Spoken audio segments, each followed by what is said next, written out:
You can't go to someone and be like, hey, I make websites. You guys want one? No. What you have to do is explain the benefits of a website to everyone.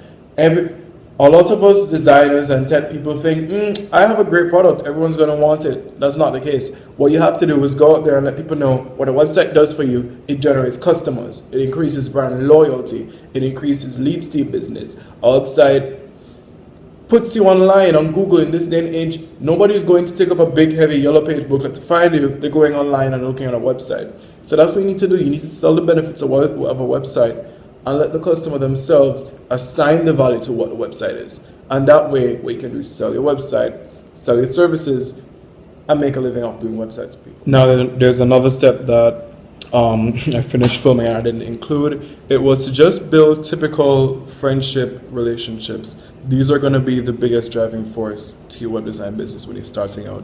Referrals are key, trust me.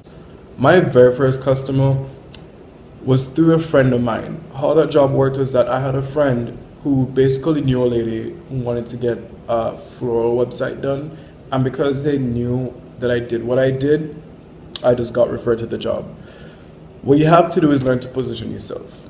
When you're doing web design, you have to let people know who you are as a web designer. Sure, you're going to start out not having much clients, but how do you fix that? You're going to build test websites. Now, an example of a test product I am talking about is I had my own magazine. What that was a teen magazine, and basically I built my own site. People knew I had it. I had another website for portfolios. I just did a bunch of test sites while in the early stages because it's good to make your mistakes early. Make them early and don't wait until you're at the top of the game to mess up. So learn your mistakes, learn about, typical, whatever, make mistakes early. So do test sites, let people know who you are as a web designer, put your portfolio out there. Another thing you want to do as a web designer is to advertise.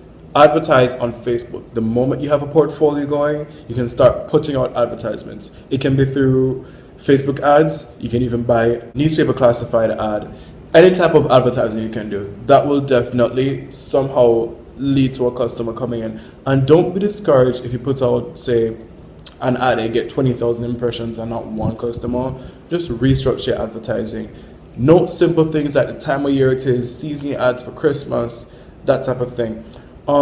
My second customer, when I started at web design when I was about, say, 17, a lot of people's first websites are usually about $100 or $200 starting off. That job for me was about $1,000. And how did I get that client? Well, it was a bit of fate and just bang an ad. What I did was I went out to a newspaper headquarters one day, and I went to purchase an advertising to put my services out there, which, by the way, didn't get me any leads. I was talking to the clerk there, and she's like, what do you do? I said, well, I'm a web developer and I just want to get this ad out there. We just struck up a conversation. And that's another thing. Be really friendly with whoever you meet anytime, because you never know who that person might be. So I spoke to this lady, and she said to me that she has a friend who wants a website done. I was like, oh, that'd be great. So she gave me her friend's number, said that she'd be interested. I spoke to her, and her friend was the top makeup artist in Trinidad. That makeup artist had hundreds of thousands of Facebook likes, and me building my second website ever was her job. So, that just goes that just goes to show how life can be sometimes. Just go out there, not even just purchasing ads, but put yourself in a position to meet people. Don't lock away inside all the time. One thing that web designers do is tend to be isolated. I have that problem all the time, is just locking away yourself. It does take some drive to go out there, but put yourself out there. Another way, which many of us might know, is blogging. When you blog, you generate SEO metrics for your website. You get a boost in your rankings. What blogs do also is generate inbound leads, which are qualified people. What you need to do on your website is to blog, but not just blindly blog. Please blog about content tailoring to your audience. I'll give an example. If I'm a web designer and I want to run a campaign to say generate people who are interested in running spas or a spa. My latest client, for example, owns a spa, and I want to get more of those people. What I do is go on my blog and I say, easy way for spas to retain customers that they're not looking at. And I'll start off by giving you the story that, hey, I'm working with a client that's a spa right now, and I realize that they're missing out on at least $50,000 of revenue, all because they're not utilizing email subscriptions. That's it. And what that does for you really is it allows people who own spas to eventually come across your blog and know, hey, this guy knows what he's doing. And this guy is a web developer. Maybe I should call him. So if you utilize blogging for your website and for your services, what that does is give you some leverage to bring those people to you. The next thing that you need to do to get more customers as a web designer, be motivated. It gets very easy out there to become stressed as a web designer or web developer and feel like clients are not coming in. But you have to be motivated and just go out there. There are a lot of people out there who need websites.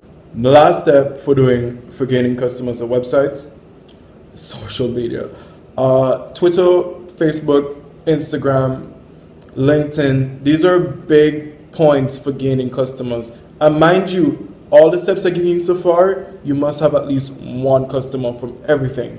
At least. What social media does for you is you're put in a space where everyone interacts. Any business owner is going to be on social media. They're going to be on Twitter, especially Twitter, and they're going to be on Facebook, and you're going to find some smaller people on Instagram, like the fashion retailers who want e-commerce sites and stuff like that. What you do, you go on Instagram, and you put your hashtags, design, apps, stuff like that. And what it does, it gets people who are looking for those services to find your page and buy from you. Blog. Use social media, have some energy and go out there. Use advertising, and last but not least, just build typical relationships. Don't lose your old clients, just know them. And one thing to remember in the rule of business, it's much easier to sell to a current customer than to acquire a new one. That's it for today. Catch you guys next time.